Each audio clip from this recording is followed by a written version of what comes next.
Which rising?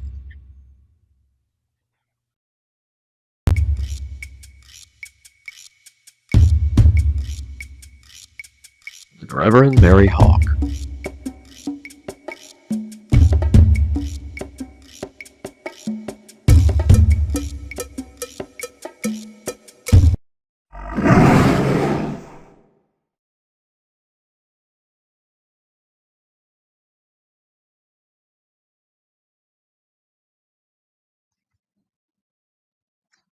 Good evening, everyone, and welcome to Witch Rising. I'm Reverend Mary Hall, and today we are going to be discussing the current state of reproductive rights in the United States, particularly abortion rights.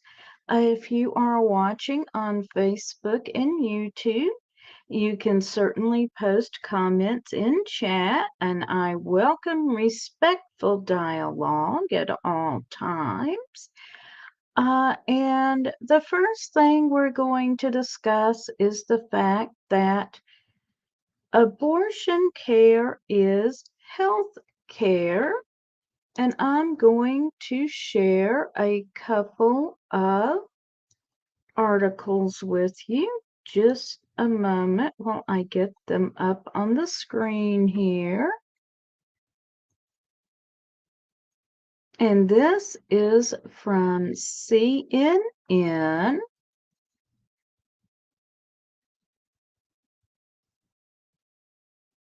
Okay.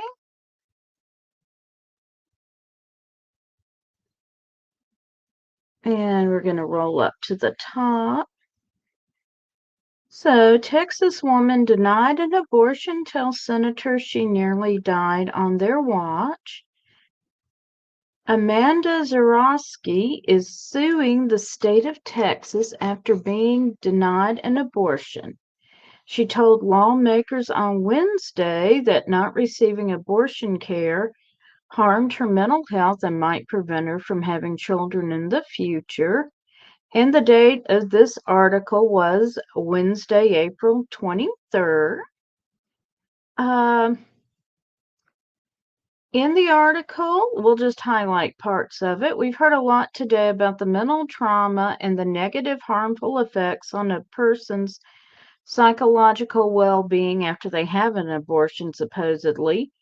And I'm curious why that's not relevant for me as well, Zarowski said in the hearing of the U.S. Senate Committee on the Judiciary on the impact of the Supreme Court's reversal on Roe v. Wade. Because I wasn't permitted to have an abortion, and the trauma and the PTSD and the depression that I have dealt with in the 8 months since this happened to me is paralyzing that. On top of that, I am still struggling to have children. Zarowski previously told CNN she was denied abortion care after she had pregnancy complications. 18 weeks into her pregnancy, Zarowski's water broke, which put her at high risk for a life-threatening infection. Zarowski's baby, named Willow, was sure to die. Willow still had a heartbeat, and so doctors said that under Texas law, they were unable to terminate the pregnancy. Zarowski told lawmakers Wednesday that she received an emergency or abortion only after her condition worsened and she went into septic shock, adding that she may have been one of the first persons affected in the state of Texas after Roe was overturned, removing the federal right to abortion. I want to address my Senators Cruz and Cornyn, neither of whom regrettably are in the room right now, but I would like for them to know what happened to me. I think most people in the room would agree was horrific. But that's a direct result of the policies that they support, Zarowski said. I nearly died on their watch, and furthermore, as a result of what happened to me, I may have been robbed of the opportunity to have children in the future.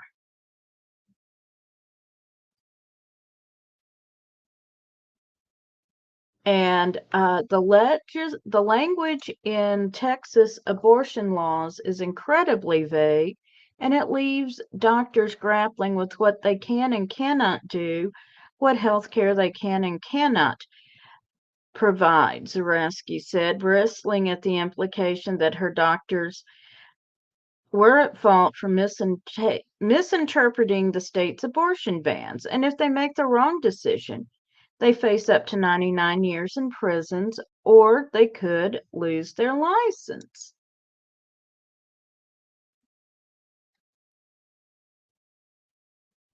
And now we're going to look at another article,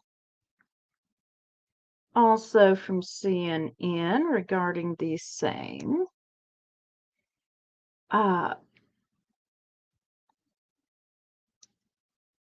law. So, Texas, this is from March the 7th, 2023. Texas is being sued by five women and two providers regarding the abortion ban. And I am going to scroll down a bit to the plaintiff stories from Ms. Zarowski.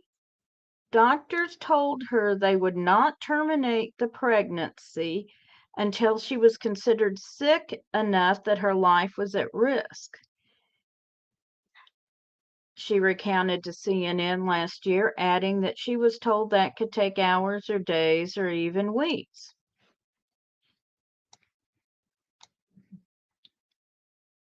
Another plaintiff to the lawsuit, Lauren Miller, was pregnant with twins, but learned through testing that one of the fetuses had multiple fetal abnormalities that made it highly unlikely it would survive to birth, according to the lawsuit.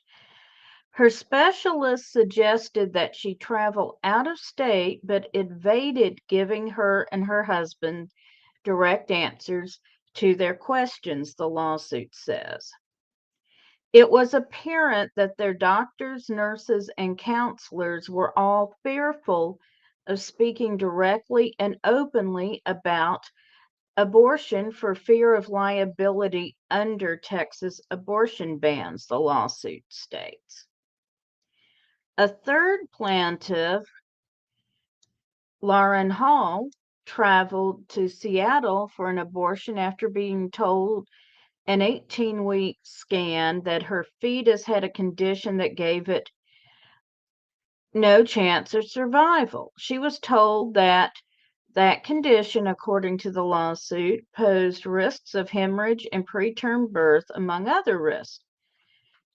But she says her specialist in Texas would not give her information about her options or even transfer her medical records to an abortion provider. The fourth plaintiff, Anna Zargarian, says in the complaint that at 19 and a half weeks into a pregnancy, her water broke. She was diagnosed with preterm premature rupture of membranes and was told that her fetus would not survive to birth, according to the lawsuit.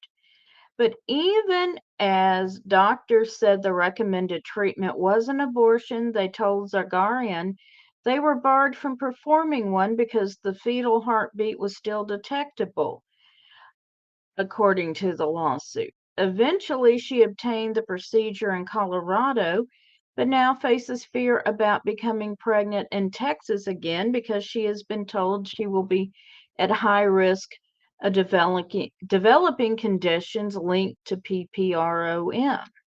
The fifth plaintiff, Ashley Brandt, also says she faced complications in a pregnancy with twins, during which one fetus had conditions that were putting the other fetus at risk.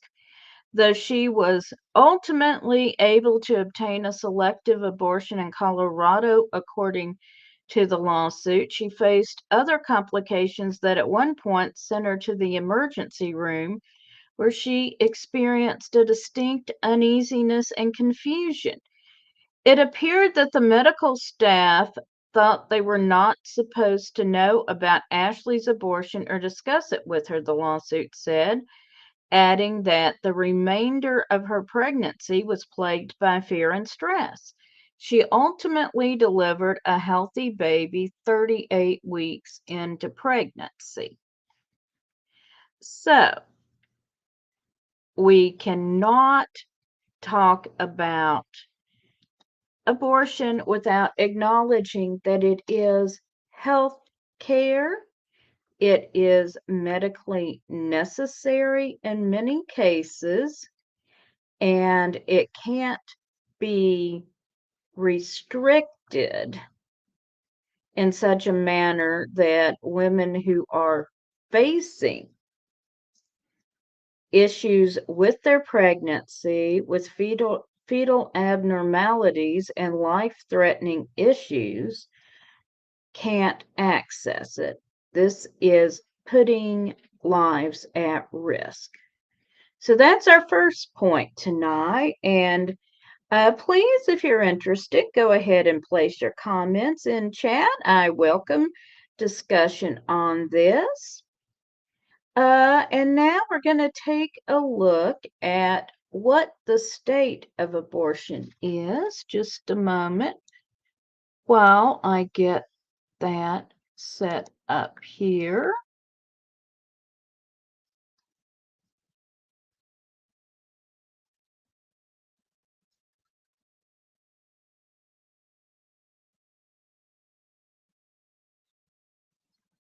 I am getting this map pulled up.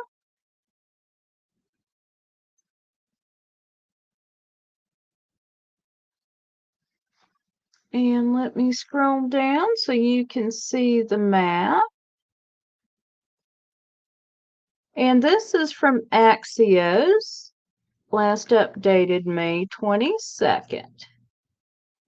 So, let me be sure you're seeing what I'm seeing. Yes. So, those areas in yellow indicate where an abortion ban has been blocked.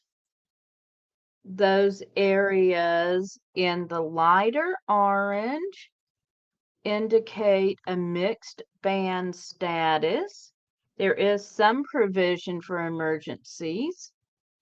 And the dark orange, especially most of the South, indicates where abortion has been banned or severely restricted.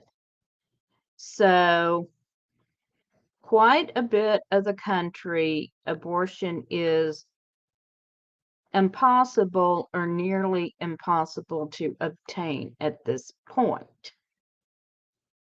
And we've got to point out, one, this is posing a huge health risk. Two, this is a huge invasion of our personhood. Because if we do not have 100% control over our bodies, we're not full citizens. And I just have to say that. Under the heading of abortion is health care, I'm just going to throw out, while I am now in menopause, I have several health issues. And even though I'm happily married for the last 10 years that I could have gotten pregnant, we were very careful that I didn't, because the odds of me carrying a child, a healthy child to term without damaging my own health, were somewhere between slim and none. So again, abortion care is health care, and also it is affecting people's personal choices over how and when to bear their children. And it is a huge overreach into our personhood. It is a huge government overstep. And it is also the fact that these laws are being made by legislatures with little to no medical input. So we have people with no medical training who are controlling medical procedures, and that is also a recipe for disaster. And I also want to bring up another point that I had neglected to discuss on my previous show, and that is we have to protect abortion access for everyone because not everyone who might need an abortion presents as female. People may present as male or non binary, but still be able to conceive, and they may need an abortion. And even in states where abortion is legal, these people have had a hard time accessing abortion care because they've been discriminated against at clinics who are only interested in providing care to people who present as female. So it is important to protect abortion access for everyone, no matter whether they are presenting as female or not. That that should not enter into the equation at all. So I did just want to draw that point out and comment on it. Uh, Next point is what can we do? Uh, Number one, sign up with your local Planned Parenthood for drives and information. They keep track of legislature going on in your state, and they will let you know about rallies, petitions you can sign, when legislature is coming up for debate. If at all possible, be there to protest. Make your voice heard. Uh, because we have to stand up and fight for our rights to control our own bodies. And I'll throw out this comment about if the founding fathers thought that abortion was a something that needed to be protected, they would have put it in the Constitution. Well, at that time, directions for herbal abortions abounded in the colonies. They didn't think it was an issue. And what does any of this have to do with the craft? Well, one, our roots are in, Mark is asking me, one, our roots come from the herb women, the midwives, who also had the herbal knowledge to end unwanted pregnancies. Two, I see this as a huge patriarchal intrusion into the lives of women, and the craft is about empowering women. Many of us have walked away from a patriarchal religion where we were told to sit down and be quiet in church, and we found our place in the craft. And finally, my own spirituality impels, as a Wiccan priestess, impels me to be politically active and to work for social justice. So, to answer your question, Mark, that's how I see this has a lot to do with the craft, but it is in our ancient roots as wise women, cunning men, those who held the herbal wisdom included how to prevent or end pregnancy. So it's very much part of the craft.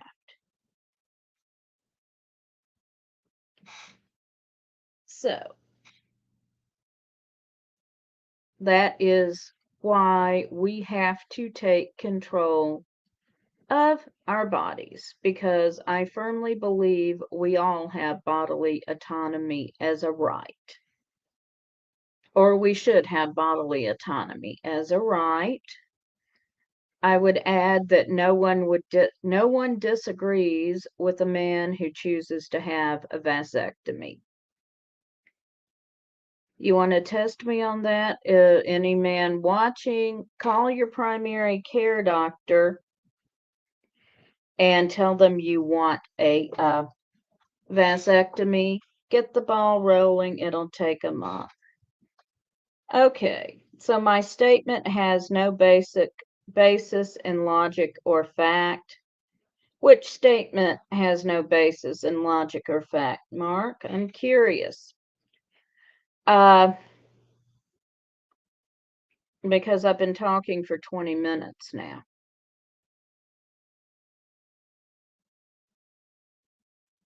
But if you research the history of the craft, yes, the herbal methods of abortion are well within the purview of the craft. So,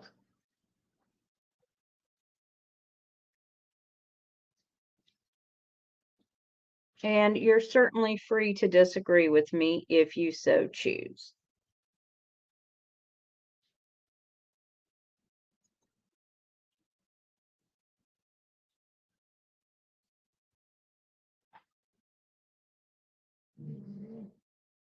And I will also give us the update on the my mifeprintosol while we are still have time. If you don't want to take a life, be responsible and practice safe sex. Well, that's an interesting statement, Mark, because so are you practicing safe sex unless you and your partner are ready to have a baby? Are you aware that no form of birth control is 100%? What happens if birth control fails and the life of the mother is at risk? What happens if a woman is sexually assaulted and a child results from the act? What happens if, as I mentioned earlier, during the pregnancy, something goes horribly wrong and the mother's life is in danger? There are lots of reasons why an abortion might become necessary. And I firmly believe that no one person can dictate these life choices to anyone else.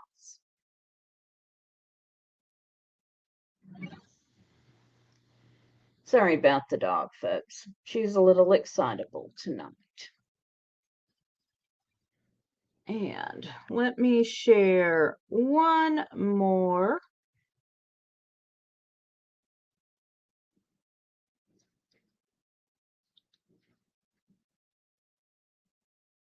website with you. Just a moment while I get this one on screen.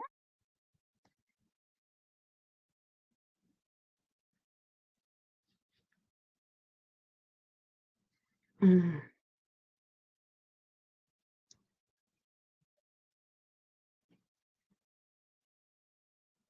All life is precious, as the craft says, and it harm none, do what thy will.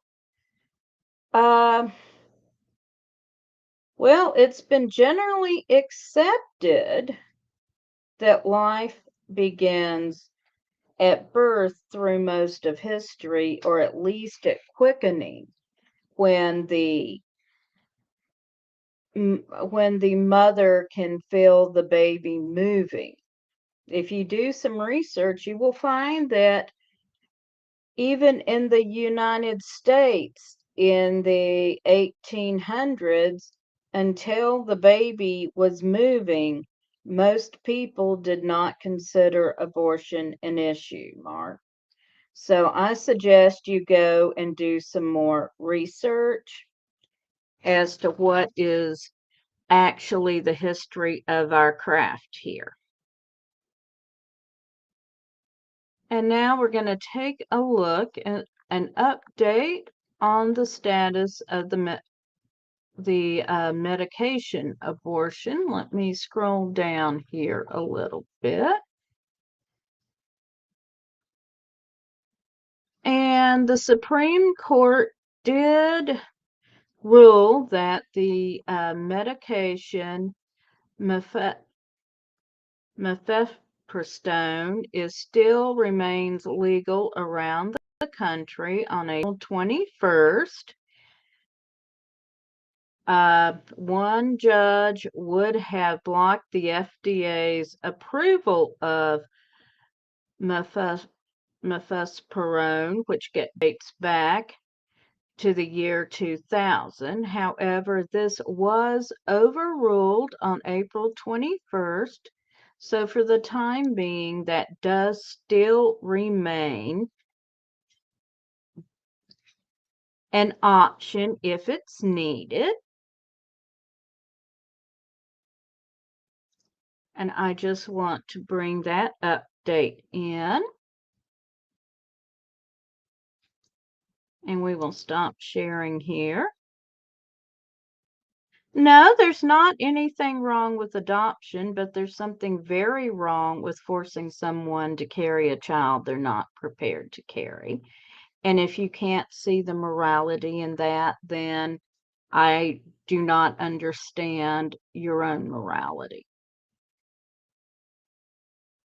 And that's about where I have to leave it with you, Mark, because forcing someone to carry an unwanted pregnancy is a very immoral stance.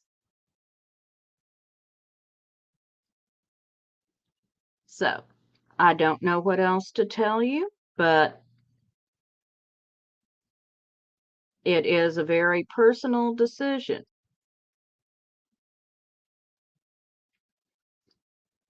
And it's not one that anyone but the mother and the father should be involved in.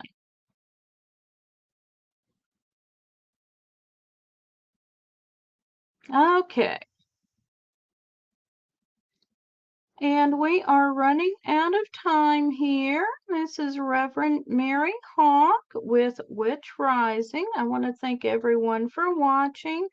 It'll be a rerun again next week as I'll be out of town, but I will be back live on June the, let's see here, on Sunday, June 11th. So thank you everyone for joining me. Have a great evening and blessed be.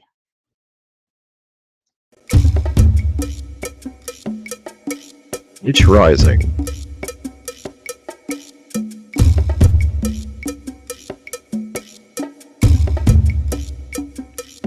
With Reverend Mary Hawk.